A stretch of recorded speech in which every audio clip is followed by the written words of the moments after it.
policy, we have the ability to find you the best price available to suit your insurance need. At Parker Insurance and Realty, we can help you package your insurance or find the specialty insurance required to get you covered. We are your source for any real estate needs, whether buying or selling. We can help you. Give us a call today so we can discuss your insurance or real estate needs. Parker Insurance and Realty, 265 South Macon Street, 427-9345. That's 427-9345. It is a Wednesday morning, 28th day of October. Good morning. Butch Hubbard here with you on WIFO FM in Jessup, 105.5 on your FM dial. 72 degrees here in southeast Georgia. Kind of cloudy this morning, but those clouds should be moving away by midday. Then we should see some sunshine this afternoon. High today near 84 degrees. The autumn those are 6.3 feet and falling. It is now time for the world-famous Butch and Bob Show, brought to you by Mike Birch Ford in Blackshear, BNC Collision Center in Scriven, Jessup Premium Storage out here on the Waycross Highway, and by Parker Insurance and Realty, located on Macon Street in downtown Jessup. Good morning, Bob. Good morning. How are you? I'm here. You are here. Glad to hear it, Bob.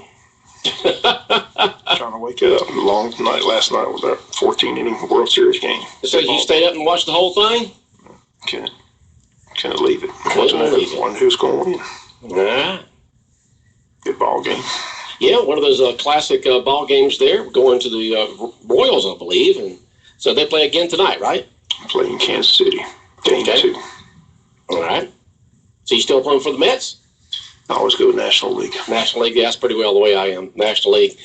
And so hopefully the Mets can bounce back tonight. Did they play the first 2 games there and then take off a couple days and head to New York? Day off. Okay. They take Thursday off, be in New York Friday, Saturday, and Sunday. Okay. If there's a 5th game, okay, it'd be a sweep, so you just don't know. Well, let's hope not. Let's hope we have a good World Series. Go down to the 7th inning, the bottom of the 9th of the 7th, of the 7th game, not 7th inning, but 7th game. That'd be great. Have a good classic World Series. And so that's going on. Now, today, you're heading down to between Patterson and Blackshear to the Pines and what does it call it now? The Pines, Politics, and It's Peanuts, Pines, and Politics. Get those 3 P's to get in order there, Butch. Peanuts, Pines, and Politics. Chad and Ember get together down there, and boy, the heavyweights are coming in. Governor Deal and rest of them, right?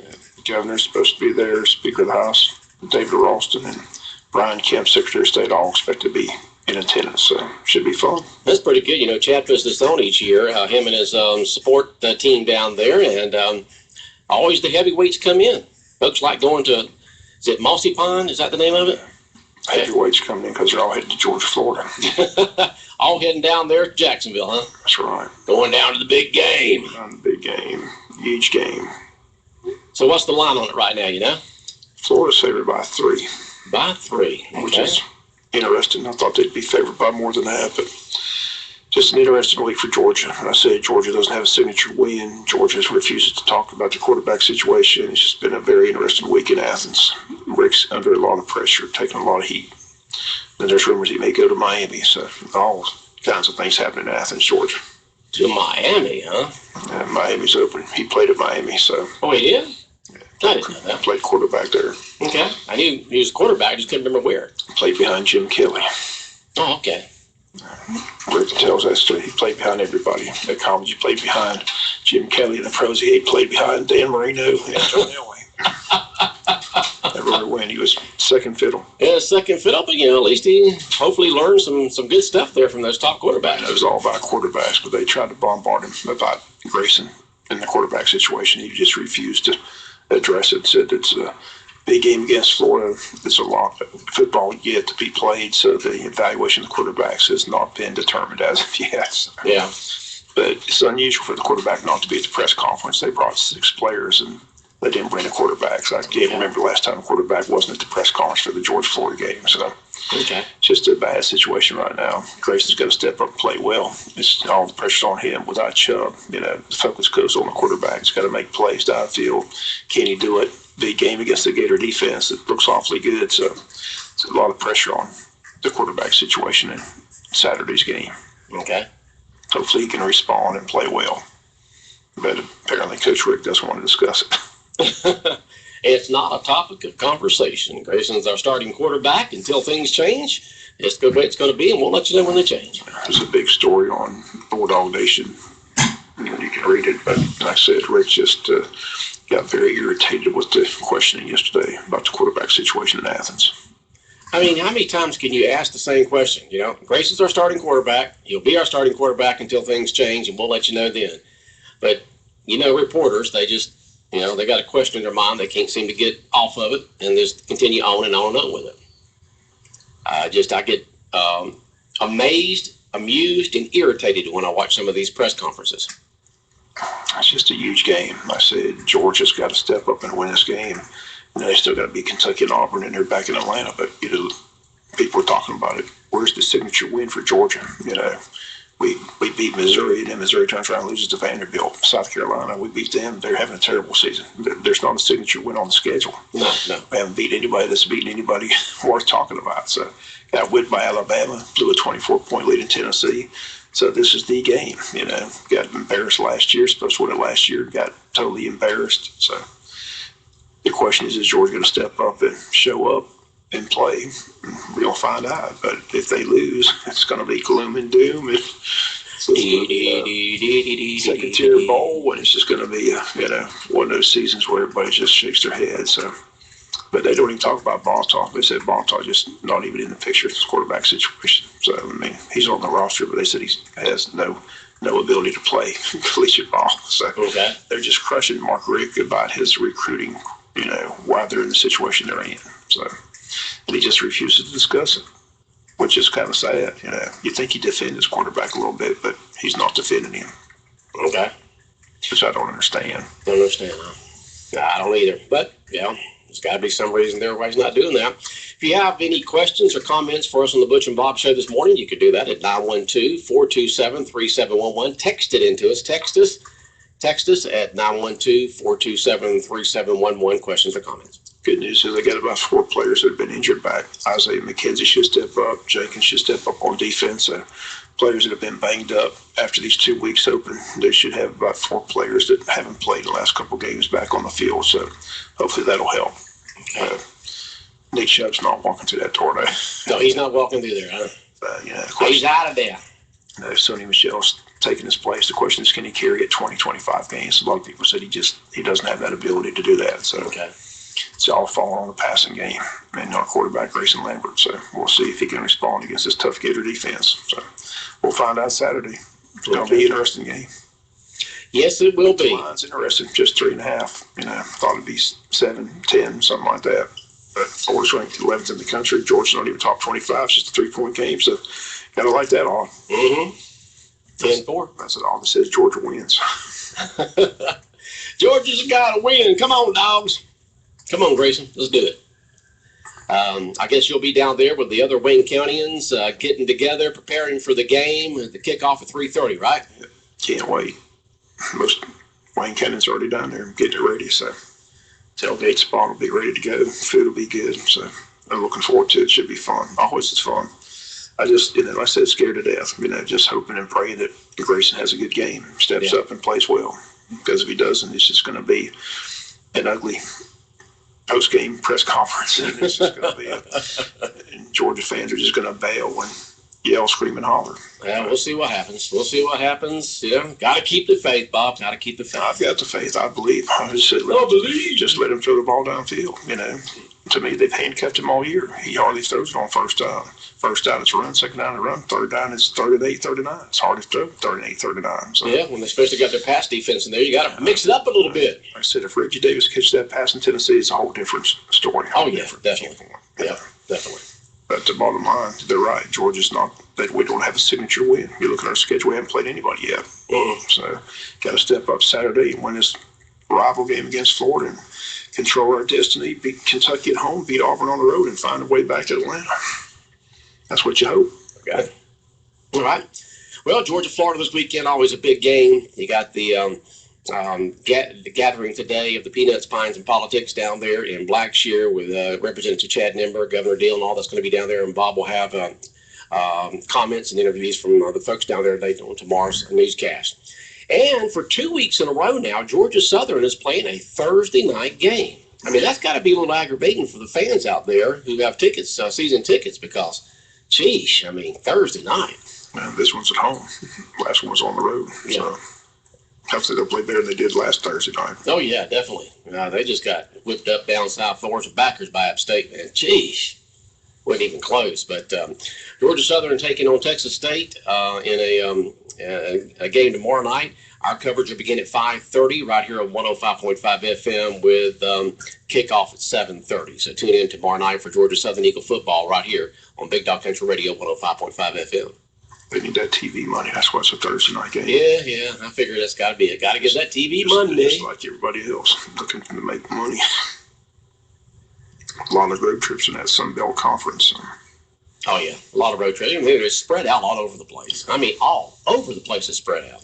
They weren't able to go to a bowl game last year when they won the title, so hopefully they can get to a bowl game this year. So that's the goal. They should win Thursday night easily, and then like I said, they're having a good year. Lost the West Virginia opening game, lost that first conference title game to Appalachian State. It's first conference loss for the Eagles in the 2 years they've been in the Sun Belt Conference. So they're playing well. Shouldn't make a bowl game. Should have a good season. Okay. Plus, they got the big showdown up in Athens in a couple of weeks, too. That's right. They're heading to Athens and take on Georgia on, let's see here, that is November 21st. November 21st. Is this a guest or is this just someone just moving the hallways? I tried to get Mr. Rose to come in. He is here, so that's good. We're going to talk some recreation. Oh, we're going to talk some recreation. Okay. Mr. Rose is here. All right, Mr. Rose, Carl Rose, the slugger himself. Trying to get him in the last couple of days, but he's here. Hello, Mr. Rose. Good morning. Good morning, Carl. Carl Rose, Recreation Director for Wayne County. I like how all the football playoff games this week are at JC Stadium. Good crowds every night. People are enjoying it. So, Yeah, just wanted to change it up this year and give all the kids an opportunity to play at the stadium instead of just having the championship games there like it's been before. And Coach Grooms, Dr. Brinson, they were very good to us. Allowed us to use it a total of 4 nights. During the week we're playing 3 nights this week. Then our championship games are Monday night. How about the All-Stars? When do they pick All-Stars? All-Stars in football, they'll be selected Tuesday night. Night after the championships. Same time we have our soccer championships going on this week. I believe our U12, 14, and 18s, their championship games are Thursday night. Then the U8s and U10s are Monday night. So we'll pick those older all-star teams Thursday night after the games, and then the other ones Tuesday night. I saw a spec this week. You said Simonster basketball are about to begin. Yeah, they start this week. We're getting all the forms out to the schools yesterday and today. We'll have the signs posted around town. We're waiting on those to come in. Should have those in the next day or so. But the great news is the football is the numbers are way up. Yeah, we have about 315 kids, participating in football, right around 100 cheerleaders. So, those are strong numbers. And then, of course, in soccer, we have right around 600, which is always strong. And soccer, unfortunately, we haven't got the soccer scores the last couple of nights. So hopefully we get those, have those. Yeah, checking it out this morning, when I received your text, and she was checking. I guess we had a computer glitch or something for some reason. They got stopped somewhere in the airwaves, so we will correct that today. How you like being the rec director? How long you been on the job now? Going great. Been around 6-7 months. As far as the job, it's a task, lots of things, full day. 14, 15 hours, 3 days a week are normal. Spend a minimum 2 nights at the park. This right now, spending 3 nights at the park, and getting around, trying to be seen, talk with people, getting ideas from people. Things we're trying to improve. Things some people look at changing some things, and we're going to have a lot of projects going on this winter. At the ball field, and one thing we're trying to get done now. I wish we'd have been able to complete it before the soccer season was up, but we're running a 10-foot net all the way across the back of the soccer fields. To kind of help with the balls that are going out there, keep some of the kids out of the woods. And, we finally got it cut down well and all a few weeks ago, thanks to the county coming out and doing it for us. And, poles just came in, and, Boykin, Steele, and Crane out there with Jimbo, they're putting them together and welding and getting us holes and all. We're going to try to get those up. We're hosting district this year again, and hopefully have those nets up across the back before district play begins. Good. One thing I noticed, too, the fields are in better shape. And I know Timmy and them, Charlie and them, they've been working hard on getting the fields ready. Yeah, one thing they had to learn is, we had to, develop a spray plan, and that's something we've been working on, since probably May. you try to stress the point to them, we need to spray 12 months out of the year to get the fields the way we want them to be. We want our facilities, we want to have that wow factor when people pull up. And, we do that with spraying. And you have to spray and work on them. It's a year-round task. When you say spray, what do you put on them? You have to spray for all your weeds, pre-emergence, post-emergence. It's a constant fight with weeds, especially down here where it's warm and you're having a lot of rain. Mm-hmm. It's a battle with all weeds, all grasses that shoot up, Bahia especially down Oh, here. yeah, definitely. That's the toughest thing there is. And you just clean it so it has that carpet look. Okay, all right. And that's, with our at Ben Park, our ball field, we skinned those and we took the grass infield up, and they're going to be skinned where, the whole infield is clay. Which will, that accommodate baseball and softball. We're going to start trying to, bring some larger tournaments into town next year, and that will help a lot with getting the softball tournaments in. You mentioned you're going to host a soccer district, is that right? Yes, we're hosting soccer district November the 16th through the 19th. We're also hosting one of the, in the All-Star in the football, the first round are played December the 1st. And whoever you're playing, you flip a coin for a host. And then, of course, that weekend on the 4th, everyone goes to Ware County to play the second round of championships. That's Saturday and Monday. And so Mike's, we're going to be hosting Chatham County in that game December the 1st. We're also going to play it at JC Station. And it's just like, another one I don't want to leave out, the Touchdown Club, Kerry Martin, they took over the concession, out there at the stadium for us. So, they've been a big help also. And again, I was out there the last couple of nights. The crowds have been pretty good. Like I said, kids seem to really enjoy being out there on the big field. Yeah, the kids are loving it, being in the stadium. You never know what kind of impact that's going to have on a kid. That they may love it and keep a drive going, for football, if we can keep them in the sport. And, the crowds, they've been amazing because of the weather. We've had the rain the past 2 nights and had the wind, but they've been showing up in droves. And hats off to Smiley. He does the PA. Kids like to hear the name of the PA system. Smiley's doing a great job up there announcing. They love hearing their names, and he's staying on point, keeping up with all of it because those numbers are small on those little kids, and he's doing a great job. Okay, just joined us. Carl Rose, our recreation director, is in the studios talking to recreation. Again, playoffs underway in both football and soccer. But again, as you mentioned, the basketball registration is just underway. So where will all the basketball games take place? They get several facilities to play in. Yeah, that's something we're really working on. Got to go speak with Dr. Branson, get everything set up. Right now, we're going to use the NIST for our evaluations and all in December. Got to get all the dates together with everyone. We will try to use another gym or two. That's something we'll get on next week once football and all is over with. And also don't want to leave out Ray Thornton and the maintenance crew and Miguel Vale and out there who have prepared the field and all for us. Want to give them thanks for the work they've done at the football field to help us out also. The recreation department recently moved. How's the new location working for the rec department? Doing great. We have more room. We actually have more room than we need.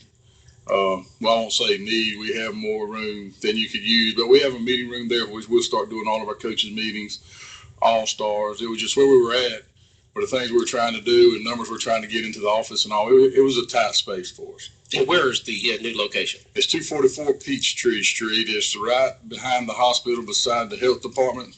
Okay. Just past the helicopter. Just past the helicopter. Past the helicopter. That's the way you let everyone knows that.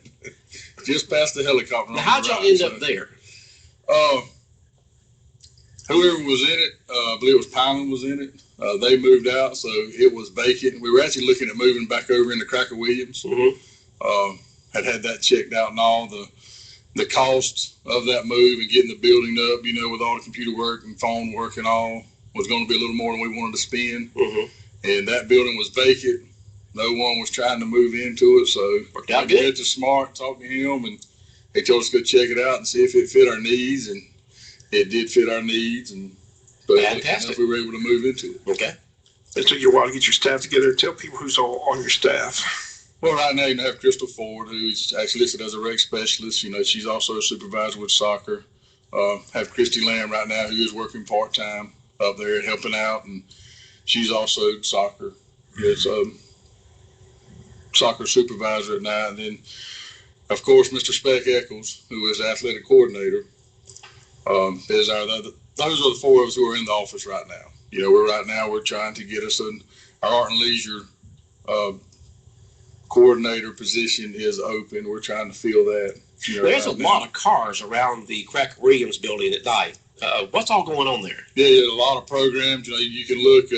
Johnny Eden, she's still doing the calendar every month. What's going on in Arts and Leisures, and so it's Art and Leisures that's in there. Arts and Leisures, what's going on now? We got some good lots of cars around there. Yes, it's having a good turnout right now. You also, you have with Deidre lines, with Zumba classes and some of the classes they're doing over there, they actually do in the big building there. And, okay. For seniors and stuff, and have some good programs going. Hopefully, we're going to continue to build on that. Okay. So recreation a lot more than just for kids. Yes, we try to incorporate all adults, get programs for the adults. Talking right now about an adult basketball league. Mm-hmm. Trying to figure out a way to get that incorporated during our basketball season. Bob would be a star on that. Yes, he would. Yes, maybe a 35 and over, something like that. You may get 50 and over with there. Got to have some young guys up there running around a little bit. The geriatric league. Nothing to say, Bob. Bottles of Ensure on the sidelines. Speaks is for the first time ever on the radio. No. I'm just glad you finally made it in. Like I said, I've been trying to get you in here. I texted you this morning. I didn't have a guest, so here you are. So it's good to have you here. And like I said, talking to recreation, like I said, I've been out there the last couple of nights and just amazed at the crowd. Like I said, they got the concession stand open, but I just talking to the kids, they just seem to really enjoy being out there under the lights with like I said, with smiling on the PA. Yeah, it's just a big thing for the kids. Good. And the championship games are set for Monday. Is that Monday right? night, you got Flea at 5:30, Mine at 6:30, Midget at 7:30. Okay. When they win, but both teams get something, or just yes, they get teams get a nice big team trophy, and then we give individual awards to both teams, and that's something we got a little something different this year. Give them a little surprise, so we'll see how that goes. All right. And then you got All Stars. So the All Stars, when will that crank up? During the holidays, like I said. Yeah, they'll start. With football, you have the Turkey Bowl and Waycross, which is November the 21st through the 24th. For football, and then district first rounds December the 1st. Like I said, we're hosting the Mites. Our Flea and Midgets will be going over to Hinesville, and then the second round of the championships will be that Saturday the 4th in Ware County, and then if any of them go into Monday the 6th, they will be in Ware County. Is Savannah still in our district when it comes to recreation? Yeah, so they actually split, Savannah and Chatham. In high school, they have no football, but in recreation, they always come in with this amazing team. Yeah, that's Chatham County. I guess they just don't go into high school football. They don't have to recreation or something. Yeah. But they have split over there, so they shouldn't be as strong. Coach Etheridge, he was telling us in the last meeting, that Chatham and Savannah, they have split off. So okay, so they're watered down a little bit, and not the. Because normally they just come in and just walk the dog, and I'm going, where are these kids when they get to high school? And then soccer. Basketball. Yeah, and soccer all stars. Like I said, we're hosting district 16th through the 19th, and then state is December the 4th and 5th up in Dalton. Oh, okay. So. Hopefully we'll give a team or two. Yeah, headed back up there to Card, so and get a hold of all of his teams up there. Well, Steve still be popping around there, Dalton, huh? Yeah. Okay. Carl Rosen here this morning, Recreation Director for Wayne County. And so basketball season is coming up. Is there anything else that goes on during the winter other than basketball for kids? No, just basketball and holidays. Basketball and holidays, okay. And then, of course, spring next to all kinds of stuff in the spring. But basketball coming up, football and soccer wrapping up. Yes, sir. Okay. How many kids involved in football? I know there's cheerleading involved in soccer. How many kids you got in the fall recreation program? You got numbers of that? All around, well, in the football, we've got about 315. Cheerleaders got around 100. And soccer, we have right over 600. 600 kids involved in soccer. Yeah. That's good. We got over 1,000 kids participating right now. That's great. I'd hate to have to deal with 1,000. Well, it's, say if you doubled it, if you do 1,000 kids and say double, 2,000 parents. With the parents, that's what's next. And which I will say, the parents have been great. Great. They've been great. That's fantastic. Change a few things around the parks, especially like in football where they're playing. We changed multi-purpose field instead of having 2 flag games. I turned the field long ways, and we went to 11-on-11, 7 and 8 tackle football, and moved the flags over to the outfield of the adult softball field. And then our mites and midgets play on the football field. And so, everyone's kind of there in order. and the field's on us crowded, and got a good reception on that, on changing it around. The parents who were involved before, they liked it, so that was a good positive. But the parents, soccer, football, they've been great. Everyone's welcomed everything we've been doing, some of the changes we've been making. So hopefully it'll stay positive and we'll keep building. I'm sure they appreciate you going out there and being there and talking to them about, what's on your mind, what would you like to see done. Parents, as a parent, you appreciate stuff like that. Yeah. Sometimes it's a great conversation. Sometimes you just stand there and let them yell at you a little bit and vent, and then you got to play your role of public relations and try to win them over. So that's probably the toughest part of the job. Is dealing with the parents. Because you're affecting their number one commodity, which is their kids, and it makes it hard sometimes. But we try to do what's best for the kids, not the adults. So, and some of them like that, some of them don't. Does the recreation department work in any type of way with athletic director Coach Jody Grooms or the middle school folks in terms of the sports programs in any kind of way? That's one thing we did this year, Coach Grooms. In middle school football, your sixth graders, who are most of your 11 and 12-year-olds. On the middle school team, they make it, but of course they stand around all the time. They're blocking dummies and things like that. And this year, Coach Grooms really stepped up, helped push the sixth graders to come back out and play rec ball. And that's something we're really going to try to act on, in the future years to get more of those out. And that's, we're right at having 4 teams in the midget, which is, that's very strong now with the way middle school football is. And we were probably, 10 players away from being able to have 4 teams. We have 3. Of course, we played against Appling County with them and Long County.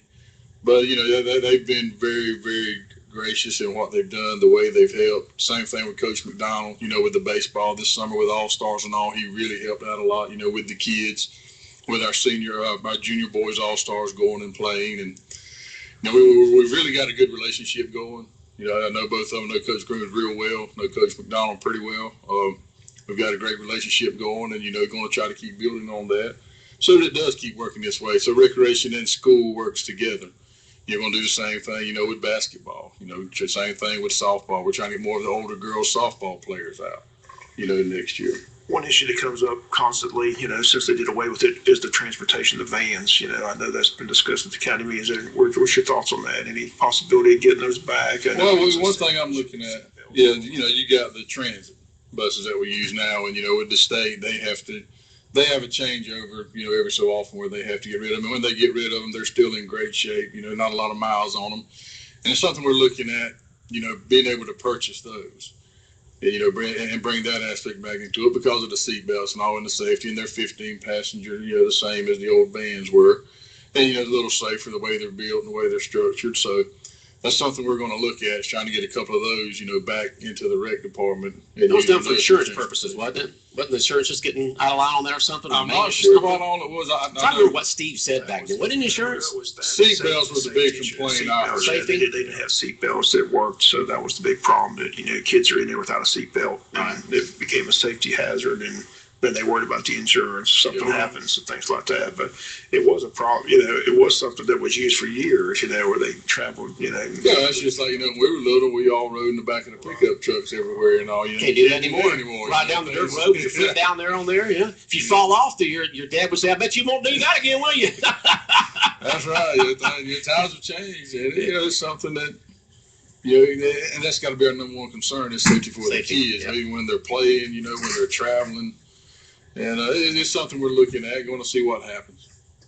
We've gotten one comment has this morning on our text line, but it has nothing to do with recreation. But I wanted to get this in because this person did take the time to take pictures and send them in. He said, "Can you please tell me why gas prices are 18 cents cheaper in Alma than Jessup?"